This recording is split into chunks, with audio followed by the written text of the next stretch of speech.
funny, Roger? A few years ago, you had a chance to kill me. Now I'm gonna kill your little boy unless you kill yourself. No! Daddy! It's finally over, Roger. You've got no chance.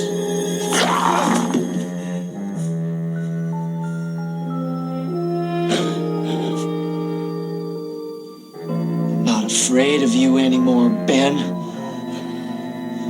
Beat you! And this goddamn house!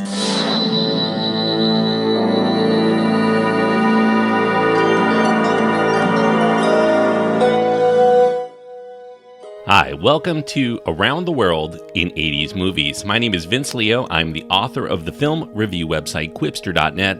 I've been doing film reviews for over 25 years now. You can read all of my written work at Quipster.net, QWIPSTER.net. And while you're there, I do encourage you to check out the other podcasts that I do. If you're also a fan of films of the 1990s and newer films as well, it's called To the 90s and Beyond. And you can find the link to that at my website, Quipster.net. Today, I'm going to be getting into the first of this three-part series looking at haunted house films of the 1980s. I've done quite a few, all of the Poltergeist movies and Beetlejuice and whatnot, but we're going to get into a little bit more of the haunted house genre from the 1980s. And we're going to start with, well, the last episode was technically the horror show, but it's also known as House 3. So this is a good time to go back to the first couple of house films that came out in the 1980s, starting with 1985's House. Now, it did come out in the US in 1986, but there were a couple of film festival releases that made it qualify as a 1985 film. But technically, most people, I think of it as a 1986 film because it was released in February of 1986 officially. House is an R-rated film, and it does contain violence, frightening images, gore, and language. The runtime is an hour and 33 minutes. The main star is William Katt, with George Wendt, Kay Lenz, Richard Moll, Mary Staven, and Michael Ensign also in the film. The director is Steve Miner, and the screenplay is credited to Ethan Wiley. Now, back in 1983, the origin of House as a story. You start with Steve Miner, the director of the second and third films in the Friday the 13th series. He was going to direct and produce this Godzilla film, but it was going to be a Hollywood film. So he hired to come aboard this hungry new screenwriter just out of film school, Fred Decker. He came aboard because he had a lot of interesting ideas, and the project would eventually carry the title Godzilla King of the Monsters 3D. It was going to be a big extravaganza, obviously in 3D, but after Decker spent pretty much the next couple of years writing, revising, 6 total big drafts for this Godzilla project, 20th Century Fox, the studio that was going to put it out, decided to kill it because they deemed that it was going to be just too expensive. But in the meantime, Decker, he stayed busy. He had alternate projects, including a teenage spy film called Teen Agent, which was determined to be a tongue-in-cheek spoof of James Bond, but someone else was brought in by the producer to rewrite what Decker had written, and it eventually was released several years later as If Looks Could Kill in the United States. It retained the title Teen Agent in other parts of the world. Decker also had a third project. This was a sci-fi adventure. He was very enamored of the idea called The Forever Factor. It never did quite get made, but he did shop it around as a sample of what he could do. But those higher budgetary requirements for The Forever Factor would forever keep it from becoming a factor in film. Now, feeling frustrated, Fred Decker, he determined he was going to write a horror movie concept. And it would be really scary, but it would be so low in budget that any studio he took it to could not say it was too expensive. In fact, if he offered to use his parents' 100-year-old Victorian home in Marin County, they might also give him the chance to direct. It was going to be such a cheap film. It had a bare-bones plot at that time. He came up with this notion of just a man entering this old house. All manner of crazy, surreal things happen to that man for about 85 minutes, and then at the end, the man leaves the house. As simple as that. The concept carried an equally simple title, House. Now, as Decker thought about the story more, he began to incorporate elements of this other story he had in mind, when he was a student back in UCLA Film School. He and his other film school buddies, his roommates, whatnot, they had just seen in 1983 The Twilight Zone, the movie, at the theater, and they thought after they watched this that they should each write their own story for some sort of low-budget video anthology. Decker had a story in mind that he concocted, and he felt, well, maybe it was a little more EC Comics in its anthology premise than it was Rod Serling. Notably, it was going to be scary, and it was going to incorporate rotting zombie horror effects, maybe done very cheaply. But it would also tap into the feeling at the time in the zeitgeist of America that we as a nation were haunted in the aftermath of the Vietnam War experience. So Decker's story was about this Vietnam veteran who's plagued by guilt by his experience behind enemy lines in the war. He's haunted by the memory that one of his members of his close-knit platoon got mortally wounded, and he was crying out in agony, knowing that this fallen soldier's screams would definitely result in giving up their position to the enemy, and probably all of them dying. The protagonist of Decker's story kills the injured soldier to keep him quiet. Flash forward to the present day. The protagonist is a patient in a VA hospital. He's in a romantic relationship with his female psychologist. His chance at happiness, though, gets threatened. He begins to have vivid hallucinations of that dead soldier's rotting, worm-infested corpse coming after him. The story ends, ultimately, with the violent death of the main character, and it leaves it ambiguous as to whether he was actually killed by a ghost or if he was consumed by remorse that prompted him to have hallucinations and commit suicide. Decker thought House could be about a man who enters into the home to exorcise his personal demons from his Vietnam War experience, and then he sees all of these nightmarish visions of his platoon mate that haunts him at every turn. It would be unclear if all of the things that occur within the house would mean that the house is haunted by genuine paranormal events, or if those demons only exist in his mind. Now, Decker happened to be talking to his roommate, Ethan Wiley, about this story's premise. He had yet to really write out a full script about it. Ethan Wiley was a longtime friend from Marin County. They collaborated together writing some plays, and they later continued that friendship at UCLA Film School. Now, Wiley had broken into the film business already. He was part of the creature crew on Return of the Jedi, as well as Gremlins. Wiley wanted to know why Decker had not just gone ahead and written this into a film. Decker said he wasn't really sure. Maybe it was laziness, or maybe he was just too busy working on all of those revisions to Godzilla King of the Monsters 3D, or maybe it was just the difficult subject matter of the Vietnam War experience. It was going to be heavy and draining, but Wiley wanted to break into writing at that time, and he offered, hey, I will kickstart things by writing the first draft. So Decker said, sure, go ahead, give it a shot. Wiley wrote the first draft to House seemingly overnight. However, what Wiley showed Decker was completely different from what was originally intended, because Decker had envisioned House as more of a micro-budgeted black and white psychological horror film in the vein of Roman Polanski or William Friedkin. Wiley's take was a completely off-the-wall comedy that required a sizable special effects budget, and it would be hard to sell to a studio. And he also added quite a few elements to it that were his own, like a nosy guy next door, a hot neighbor, the estranged wife, a missing son. Decker really wasn't sure what to do with Wiley's script. He didn't want to really turn him down or make him feel deflated. Wiley obviously put a lot of good effort into it. He valued the friendship. He didn't want to damage it by rejecting it. So, unsure how to approach what he felt was a delicate subject, Decker decided to show it to a third party, his friend, director Steve Miner, for advice. Decker did not exactly get the answer he expected from Miner. Miner, who also was very disappointed at losing that Godzilla project, and was similarly feeling like his career might be over after he had gotten pigeonholed into a fading genre like slasher movies. He felt like he needed to follow up something on the collapse of Godzilla.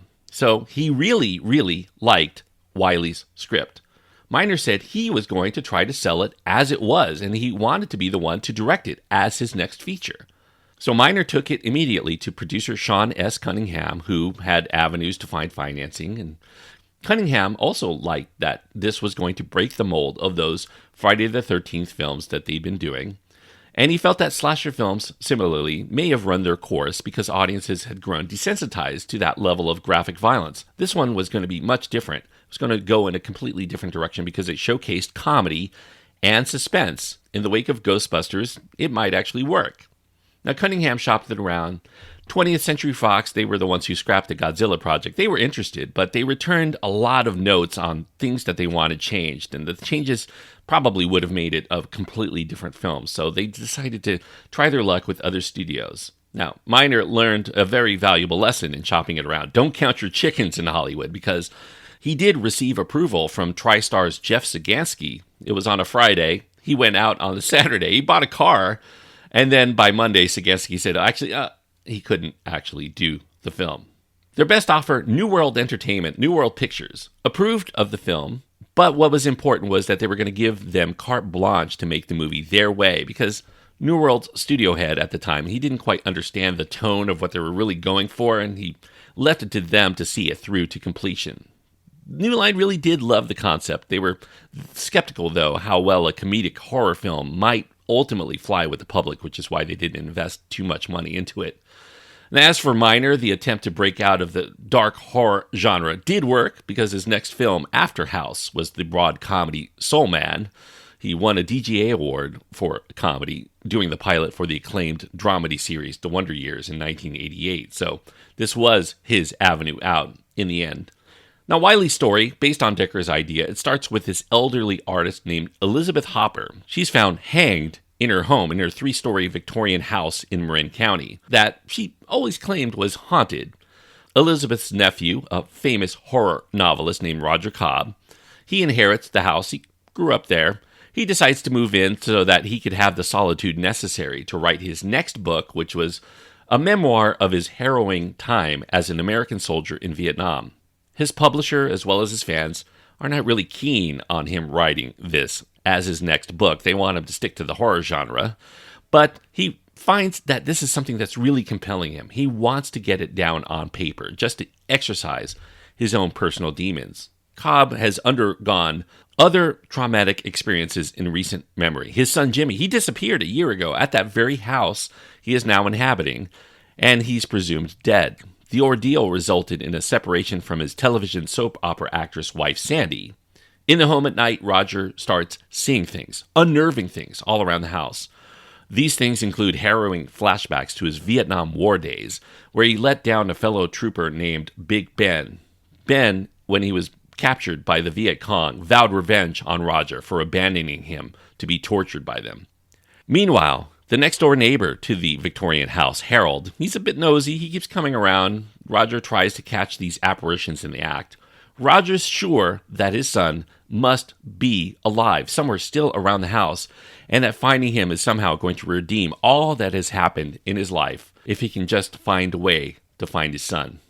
Now, Cunningham put up a lot of the funding for the film. He put in $3.5 million of his own money into it as part of that production deal with New World. Now, when they put it into production with New World, the original conceiver of the story, Fred Dekker, he was left completely out of it. Dekker was not only so upset with himself for ceding control of his story to his friends, but he became absolutely livid once House was released and it became a hit sleeper film, eventually becoming the highest-grossing film in New World Pictures history up to that point. Meanwhile, Dekker's own career seemed destined to go nowhere. His only sure idea to get his foot in Hollywood's door was now gone. Although he did get a story credit for House, Dekker never saw a penny of the film's profits. Sickened by it all, Dekker broke off his friendship with Wiley. He was steamed over the incident for quite a while. But eventually, Wiley and Miner patched things up when they assured Dekker they were going to do whatever they could to find and support him in a directorial effort in the future. Somewhat ironically, that film, Night of the Creeps, ended up being a very similar tongue-in-cheek, comic book-inspired horror flick, very much like House. Steve Miner repaid the debt to Dekker by working as second-unit director on that film. Now, as far as House goes, it is a very loopy horror comedy. It mixes traditional paranormal horror with psychological terror elements stemming from the PTSD experienced from the loss of a son, as well as guilt for not doing more for a buddy during a critical moment in battle. The star, William Katt, he's a few cuts above the typical lead actor for a low-budget horror flick. Sean Cunningham, he said that he specifically chose Katt above all of the others who auditioned because of his likability. He had a physical fitness to him for the role, as well as his ability to deliver humor with pathos. He was also one of the only ones who really got the tone of the Roger Cobb part. Now, if Roger Cobb were unlikable, the film would completely fall apart for the audience. Katt comes in and he definitely handles the comedy, the horror, the drama, the tragedy in a way that feels very natural without throwing off the delicate tone of the horror and comedy within the film. A lesser actor probably would have made this a little too uneven to recommend, and because of the physical demands and the levels of mental cues and concentration on timing required, he was the one who fit the bill. Katt called it ultimately one of the most exhausting, but also one of the greatest experiences he's ever had as an actor. There's also a very solid cast of supporting actors here. George Wendt here as the friendly but nosy neighbor. Miner pursued Wendt specifically because, as he read the script, he envisioned George Wendt in the part. He was on Cheers at the time, and he was available, and luckily said yes. Wendt and Katt improvised spins on their dialogue. They didn't adhere too much to the dialogue of the script, but they did stick with the story's general direction. Kay Lenz was somebody that came to mind for Miner. She was somebody he had always had a crush on, but he also respected her as an acting talent. Now, Lenz, when she was approached, she was not really eager to do a horror film, but when she read the script, she found it actually very funny, very refreshing, and she happened to have gone to high school with William Katt, so she signed on board. 6 foot 8 inch tall Richard Moll, he played, at that time, Bull the Bailiff on TV's Night Court. He was one of the few imposing but very funny people that came to mind for the role of Big Ben, the fellow troop in Cobb's platoon that Cobb lets down and whose memory comes back to haunt him. But Moll was just too beefy to really be fitted into the zombie suit that they had later, so they found a very skinny tennis player named Kurt Wilmot, a friend of theirs, who was the same height as Moll. He would put on the Big Ben skeletal suit at the end of this film. The mask for that suit contained radio-controlled elements that would provide additional facial expressions, especially for the eyes and around the mouth. The suit meant to represent those muscles and bones that were showing in his zombified form. They were made of rubber.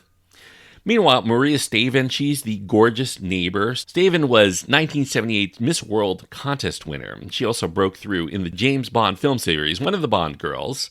Steve Miner's own son, he plays Stavin's character's son that Roger babysits in the film. And Roger Cobb's son, Jimmy, he's played by a couple of twins named Eric and Mark Silver.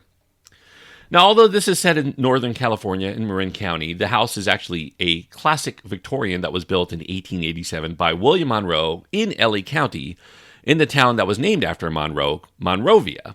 Cunningham spotted the house. It had grown dilapidated, though, over time. Cunningham offered the current owners, which were this group of firemen from Arcadia who had pooled their resources to buy the property, he offered to fund renovations in exchange for being able to shoot their film there. Greg Fonseca, he had found the house because Monrovia was a location he knew to have Victorian abodes like what they needed. And he and his team of technicians, they completely repainted the entire exterior. They added gingerbread molding and additional spires, wrought iron fencing all around, a quaint sidewalk to the front of the house. In the back of the house, they replaced the clapboard that was there with brick and planted an entire new lawn as well as a garden of flowers.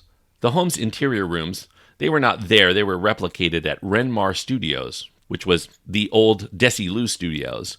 And the Vietnamese jungle was created for the flashback sequences in a space next door to those studios. Creature effects designer Jim Cummins, he came at the recommendation of Chris Wallace, who knew Cummins as somebody whose designs were both unnerving but also eerily humorous, very much in the EC Comics style that House was written in and pays homage to.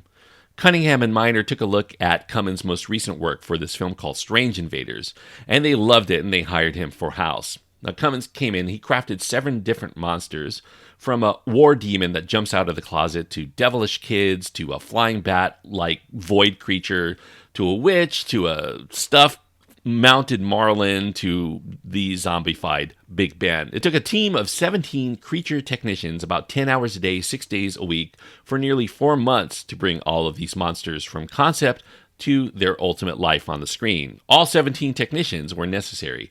to operate the $100,000 war demon pneumatic puppet that only appears for a few seconds in the film. It was 18 feet long with 8-foot arms. They were disappointed that it didn't get featured more in the film, because if you look closely at it, it actually represents a lot more of the Vietnam War, the people who died there, as well as having armor and bullets at its fingertips to further evoke that Vietnam War haunting. Now, I mentioned that Miner wanted to change his slasher movie image, opting here for a lot more humor, a lot less gore than he typically had done in his horror movies before. So the monsters are very cartoonish, they're very surreal, though, at the same time.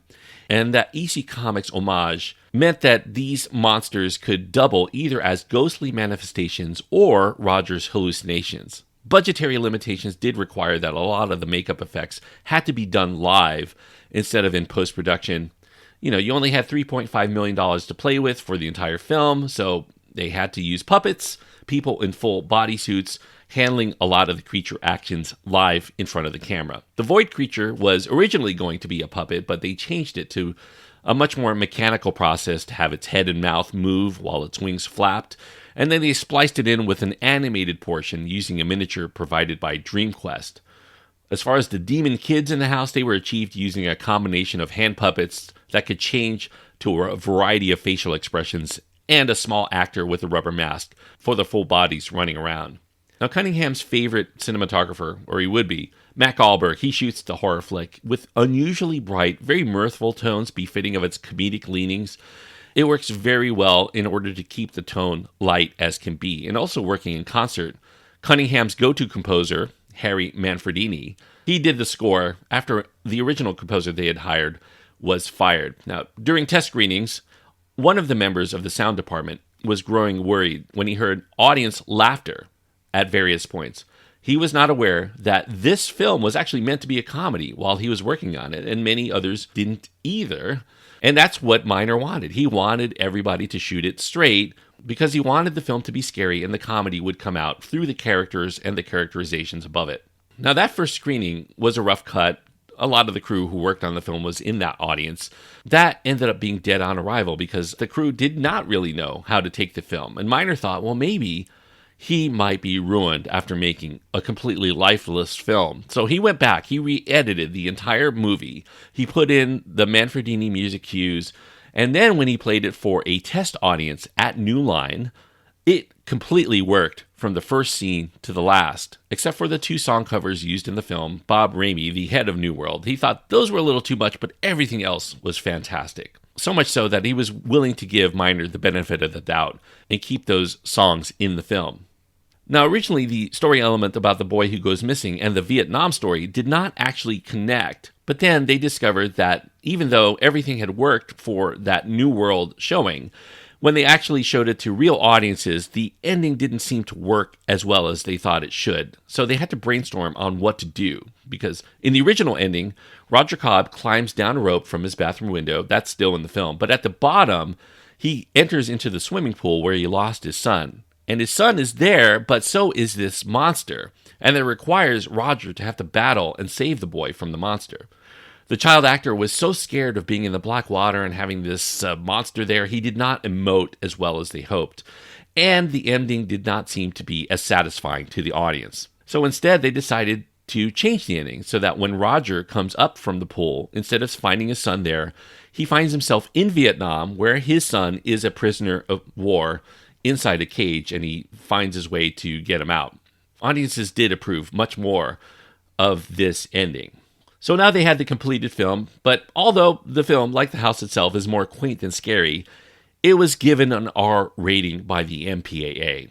You know, removing a couple of F-bombs here and there probably could have resulted in House getting a PG-13 rating.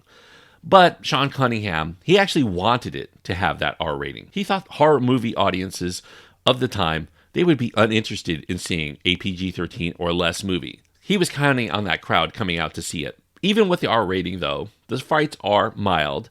So your expectations should probably be tempered, even if you're a horror movie fan, to avoid disappointment. If you are expecting nonstop terror, this is not that kind of movie. This definitely does play much more as a comedy than it does a really gory, nasty horror film. Now, despite its unusual February release, House still became a surprise hit at the time. Just behind Pretty in Pink, it spent its first 2 weeks, in fact, as the number 2 film in the country, and in the end racked up nearly $20 million off of its $3.5 million budget. And that was just in the US. It doubled its overall take if you count international dollars.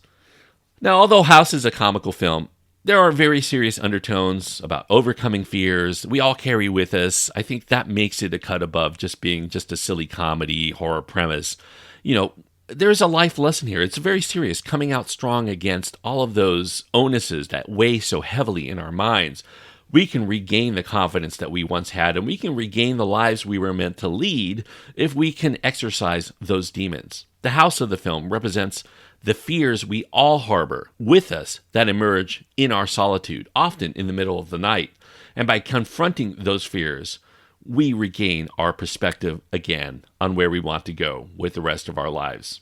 I think House is actually a very refreshing and interesting film, one I would actually recommend for people who not only love horror films of the 1980s, but just people who don't mind a little bit of scares here and there, but like it done with a little bit of sugar, a little bit of sweetness, a little bit of thought, and comedy, of course, underneath. You know, the story itself is a little bit nonsensical when you start thinking about it, but in the end, it is still a very entertaining film done with very good quality thespians, as well as good technicians all behind the scenes, making it all work. In fact, Fred Dekker himself, he acknowledges, even though his version of House was supposed to be much different, he doubts it would be nearly as successful, both critically and commercially, because what they did with the story was inject a great deal of fun into the film, and that's why, ultimately, I will give House 3 stars out of 4. 3 stars on my scale means that I do recommend it for people who like this kind of movie.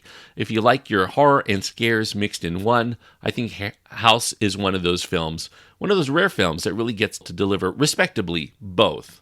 And that subtext about the Vietnam War experience and the loss of family and all of that coming together as far as what's going on in the house, and that analysis of the psychological terror that continues to exist due to traumatic experiences in the mind of Roger Cobb. I think that makes it just a cut above your average film, and that's why I do give House 3 stars out of 4.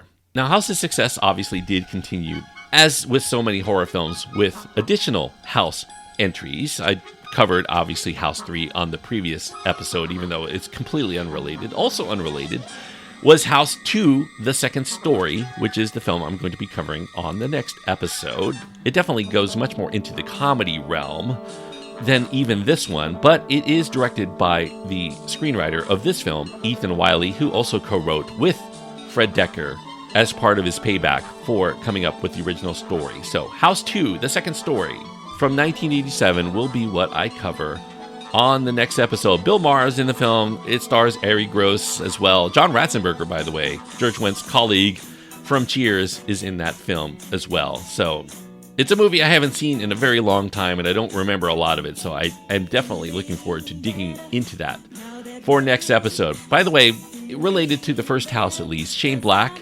good friend of Fred Dekker, also borrowed the zombie Vietnam soldier concept for his first attempt at writing a screenplay. It was going to be called Shadow Company, and he worked with Dekker to develop it as a John Carpenter vehicle in the late 1980s. Yes, it would be Black and Dekker to make this film. It was never made, but the script can be found online if you're interested. By the way, Dekker and Black did collaborate for The Predator in 2018. I don't think that one was nearly as successful as some of their earlier work.